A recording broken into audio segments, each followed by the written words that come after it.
Good morning students. Today we will discuss about unit 4 temple, sculpture, bronze and artistic aspect of Indo-Islamic architecture जिसमें हम पढ़ेंगे south Indian sculpture के बारे में और aesthetic aspects of Indian temples जो हमारे उस टाइम पे टेम्पल्स बने हुए थे उनके बारे में और उसके आर्किटेक्चर के बारे में पढ़ेंगे बेटे। तो इसमें क्या था बेटे, Southern India is dotted with places of religious interest, reflecting the architectural wonders of Pallav, Cholas, Chalukyas, Naikas, Kakatiyas and Vijayanagar rulers. अब जो उस टाइम पे ये जो रूलर्स थे, पल्लव रूलर्स, चोलास या चालुक्यास साउथ इंडिया में, तो उन्होंने जगह जगह पर रिलीजियस प्लेसेस बनाई हुई थी और उनके बहुत ही सुंदर और अद्भुत जो आर्किटेक्चर को दिखाती थी बेटे। अगर हम पहले के कुछ उदाहरण देखें ना 600 इयर्स पहले, तो उस टाइम पे क्या था, जो महाबलीपुरम के जो ग्रुप के मंदिर थे वो भी हमें देखने को मिले, जो कि जब पल्लव जो राजा थे, जो पल्लव जो रूलर थे उस टाइम पे वो शासक थे उस इसके महाबलीपुरम के। अब जो साउथ इंडियन मंदिर थे जो वो जो थे बेटे वो द्रविड़ स्टाइल में बने हुए थे। द्रविड़ों का एक स्टाइल बनना था और जो ये द्रविड़ स्टाइल था ना, उसमें क्या था, जो मंदिर थे जैसे अभी के जो अगर आप मंदिर देखो तो उसमें गुंबज बने होते हैं, तो उसमें गुंबज ना हो करके वो स्टेप्स में बने होते थे, तो वो एक उनका द्रविड़ों का स्टाइल था। तो जो साउथ इंडियन जो मंदिर थे वो सारे जो थे वो द्रविड़ स्टाइल में बने हुए थे और स्टोन्स के बने हुए थे। अब जो इनकी जो शेप थी वो रेक्टेंगुलर, स्क्वायर, स्टार और ऑक्टागनल जैसी थी और बहुत बड़े इनके टावर बने हुए होते थे। और इन टेम्पल्स के जो एंट्रेंस थे उसमें गोपुराम बने होते थे, मतलब जो उसका एंट्रेंस होता था उसको गोपुराम के नाम से भी वो जाना जाता था। A Vimana is the tower over the sanctum. Sanctum means बेटे पवित्र स्थान। The sanctum, the sanctorum is topped by a pyramidical tower having several high storied called the Vimana. अब इसमें विमाना क्या था बेटे, पहले तो जो ये जो पवित्र स्थान था इसी से ये रिलेटेड था बेटे। अब इसमें क्या था, बहुत बड़े बड़े जो थे वो हॉल बने होते थे, उन हॉल्स के बीच में पिलर्स भी साथ में बने होते थे जिसको हम मंडप कहते थे। अब ये जो इस तरह के जो टेम्पल्स थे वो साउथ इंडियन टेम्पल्स ही कहे जाते थे और मीन्स जो उनका आर्किटेक्चर था वो इन्हीं टेम्पल्स को उनका जो आर्किटेक्चर था वहाँ के आर्किटेक्चर में हम इसी तरह के टेम्पल्स को देखते थे या वहाँ के आर्किटेक्चर में इसी तरह के टेम्पल्स को बनाया जाता था। अब मंदिर में जो सबसे पवित्र स्थान होता था उसे पीठ कहते थे बेटे। अब ये जो पीठ था जो एक पेडेस्टल की तरह होता था, पेडेस्टल, और जो मंदिर में जो पवित्र स्थान पर होता था। अब जो पवित्र स्थान था वो क्या था कि मंदिर में जो बिल्कुल सेंटर एरिया होता है जहाँ पर एक मूर्ति की स्थापना की जाती है, वो एक किसी ऊंचाई पे की जाती है, वो जो ऊंचाई पे जो स्थापना होती है वो एक पेडेस्टल के ऊपर होती है और ये जो पेडेस्टल जो होता था वो मंदिर का सबसे पवित्र स्थान होता था और उसको एक पिरामिड के आकार के बेटे टावर से ढका जाता था। ये जो पेडेस्टल होता था जहाँ पे हमारी मूर्ति होती थी उसको एक पिरामिड के आकार के टावर से ढका जाता था और वो जो टावर होता था वो स्टेप्स में बना होता था जिसको हम विमाना कहते थे। और ये जो विमाना था वो क्या था, वो एक पवित्र स्थान होता था और जहाँ पे देवी देवताओं की हमारी मूर्तियों को स्थापित किया जाता था।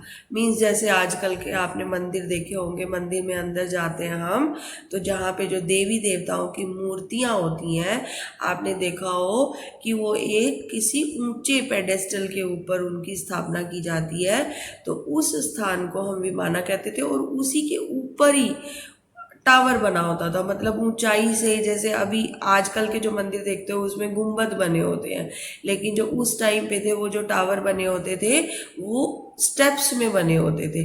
तो ये जो स्टेप्स वाले जो टावर बने होते थे या जो स्टेप्स वाले मंदिर बने होते थे, ये साउथ इंडियन टेम्पल्स के नाम से जाने जाते थे और द्रविड़ स्टाइल में ये बनाए जाते थे।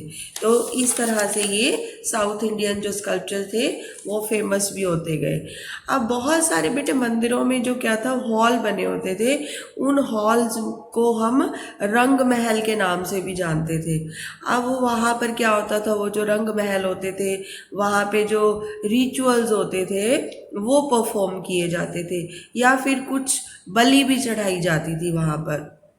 अब जो साउथ इंडिया के जो मंदिर और स्कल्पचर की जो हमारी विरासत है, हेरिटेज है, वो एक अहम भूमिका निभा रही है। अब इन मंदिरों में और क्या था कि ये दो तरह के बेटे उसमें स्कल्पचर थे बने हुए। कौन से स्कल्पचर थे, एक सॉलिड स्कल्पचर्स होते थे और एक होलो स्कल्पचर होते थे। अब होलो स्कल्पचर का आप यूं कह सकते हो कि जिस मूर्ति की हम स्थापना करते थे वो होलो होती थी, और जो सॉलिड स्कल्पचर थे या जो उसकी जो बाहरी दीवारें थी सारी, जो मंदिर में जो अभी बताया मैंने कि विमाना था और उसकी जो दीवारें थी वहाँ पे जो स्कल्पचर बने हुए थे, इवन जो उसके अंदर भी जो स्कल्पचर बने हुए थे या स्टैचूज बने हुए थे वो सॉलिड हो सकते हैं। अब अगर हम सॉलिड और होलो स्कल्पचर्स को डिस्क्राइब करें तो उसमें होलो स्कल्पचर कौन से होते हैं बेटे, जो अंदर से खाली होते हैं। अब आप उसमें कैसे बनते हैं वो होलो स्कल्पचर, कि हमें सबसे पहले उसका एक मोटिव बनाना होता है, या वो वैक्स से बना हो या वो क्ले से बना हो। अब उसके ऊपर हम किसी मेटल को भी पोर कर सकते हैं या फिर वो हम किसी वुड से भी बना सकते हैं। तो ये जो स्कल्पचर्स है वो होलो होंगे, और जो सॉलिड स्कल्पचर होंगे वो किसी स्टोन को ही कार्व करके बनाए जाएंगे, जो इनसाइड जो होता है स्कल्पचर का वो पूरा फिल्ड होता है, मतलब वो स्टोन का ही कार्व किया बना हुआ होता है। तो इस तरह से दो तरह के वहाँ पे स्कल्पचर्स थे, सॉलिड और होलो। अब इसमें क्या था बेटे, इंडियन टेम्पल का जो आर्किटेक्चर था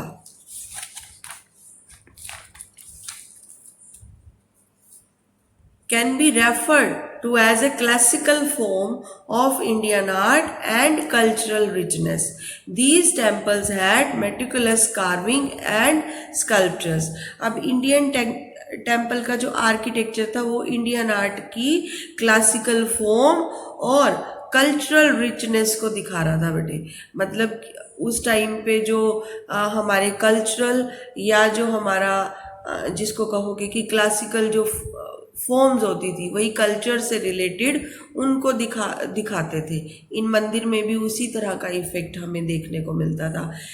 इन टेम्पल्स की बहुत ही अच्छी कार्विंग हुई थी और जो स्कल्पचर्स थे वो भी बहुत अच्छे से कार्व करके उन्होंने बनाए हुए थे। अब इन मंदिरों को देखकर हम ये भी समझ सकते हैं कि उस समय के जो राजा थे, जो रूलर्स थे, उनका विजन जो था उसके बारे में हमें पता चलता था, वो किस तरह की सोच रखते थे।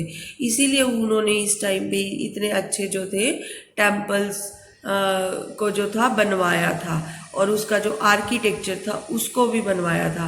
अब जो स्कल्पचर और जो स्कल्पटर्स जो थे और जो आर्किटेक्ट्स थे, अब उन्होंने इन टेम्पल्स को बहुत अच्छे से डेवलप किया हुआ था।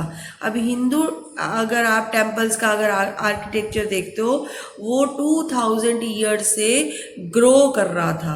अब जो उस टाइम पे आर्किटेक्चरल के जो प्रिंसिपल्स थे और जो एलिमेंट्स थे उन टेम्पल्स के बीच में, उन्हीं को लेकर के आने वाले टाइम में भी आर्किटेक्चरल कंस्ट्रक्शन हुआ। मीन्स आज तक भी आर्किटेक्चर में वही प्रिंसिपल्स और वही एलिमेंट्स को लेकर के भी हम आज जो है जो हम कंस्ट्रक्ट करते हैं या जो कंस्ट्रक्शन का वर्क होता है वो भी उनको देख करके हम मतलब उनको यूज करके हम कर रहे हैं।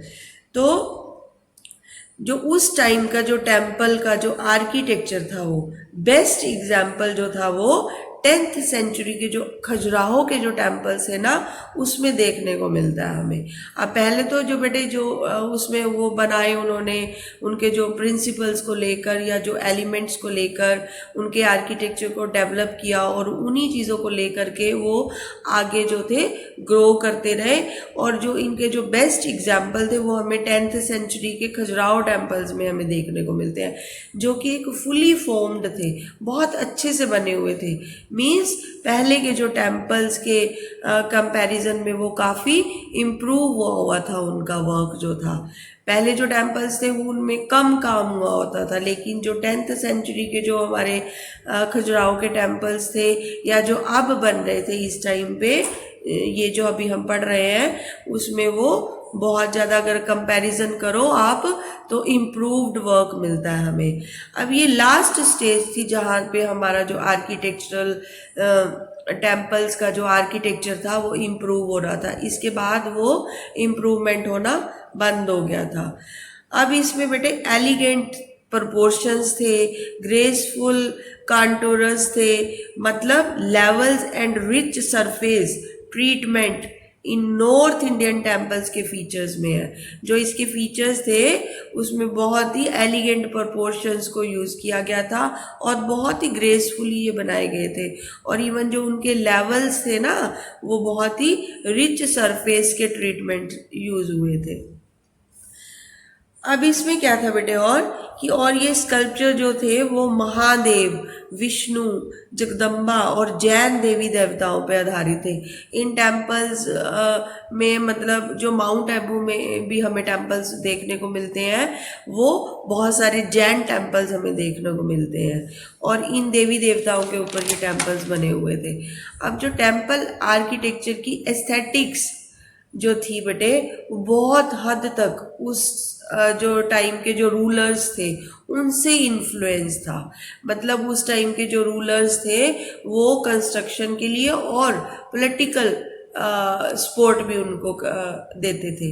अब उसमें जो कौन कौन से रूलर्स थे, इसमें पल्लव भी थे, चोलास भी थे, गुप्तास भी थे, ये सारे रूलर्स शामिल थे। उन्होंने उनको बहुत ज़्यादा सपोर्ट किया, किसमें, कंस्ट्रक्शन में भी और पॉलिटिकली भी। तभी उस टाइम पे वो इतना अच्छा वर्क हो पाया और इसी से वो इन्फ्लुएंस्ड थे। तो ये बेटे आज जो हमने पढ़ा इसका जो था हमारे जो इंडियन आर्किटेक्चर जो टेम्पल था उसके बारे में। कल हम कुछ स्कल्पचर्स के बारे में और कुछ आगे जो हमारा ये जो मॉन्यूमेंट्स है उसके बारे में भी पढ़ेंगे। तो थैंक यू बेटा।